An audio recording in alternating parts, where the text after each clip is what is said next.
Dear viewers, আসসালামু আলাইকুম। KGR tips and ট্রিক্সে আপনাদের স্বাগত। আমি কৃষিবিদ মোহাম্মদ গোলাম রসুল, সেলস প্রফেশনে দীর্ঘদিন যাবৎ কাজ করে যাচ্ছি।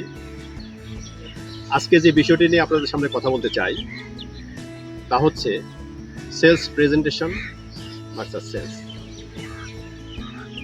একজন বিক্রয়কর্মী হিসেবে আপনার প্রেজেন্টেশন স্কিল থাকা খুবই জরুরি, কেননা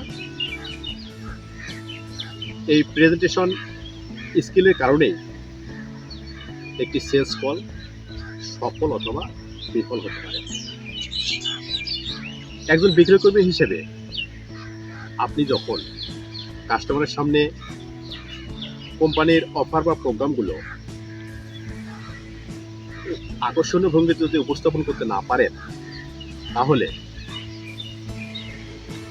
কাস্টমারের কাছ থেকে কাঙ্ক্ষিত অর্ডার বের করা কঠিন হয়ে যাবে। ফলশ্রুতিতে আপনি সেলসে পিছিয়ে পড়বেন, যেটা আপনার ক্যারিয়ারে প্রভাব পড়বে। তো ভিউয়ার্স, চলুন দেখে নেওয়া যাক এই সেলস প্রেজেন্টেশনের ক্ষেত্রে বিবেচ্য বিষয়গুলো কি। আপনাকে কোম্পানির অফার এবং প্রোগ্রামগুলো ভালোভাবে রপ্ত করতে হবে, কেননা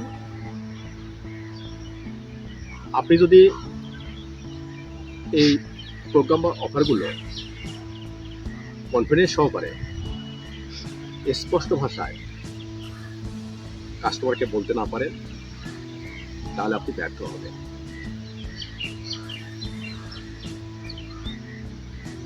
আপনার যথেষ্ট উপস্থিত বুদ্ধিমত্তা থাকতে হবে, কেননা আপনার উপস্থাপিত বিষয়গুলি সম্পর্কে কাস্টমার অনেক কোশ্চেন করতে পারে। এক্ষেত্রে আপনার উচিত হবে বুদ্ধিমত্তার বেসিসে কাস্টমারের প্রতিটি কোশ্চেনের সন্তোষজনক উত্তর দেয়া। তাহলেই কাস্টমার আপনার উপস্থাপিত বিষয়গুলির সঙ্গে একমত পোষণ করবেন এবং আপনাকে অর্ডার দিয়ে দেবেন। আপনাকে সেলসের প্রতি ফোকাস এবং টার্গেট অর্জনের ক্ষেত্রে অবিচল থাকতে হবে। আপনাকে কাস্টমারের পণ্যের প্রয়োজনের দিকে খেয়াল রাখতে হবে। কাস্টমারের সেলসের ট্রেন্ড অ্যানালাইসিস করে আপনার প্রোগ্রামের সঙ্গে ম্যাচ করে যদি সেলস প্রেজেন্ট করতে পারেন, তাহলে আপনি সফল হবেন।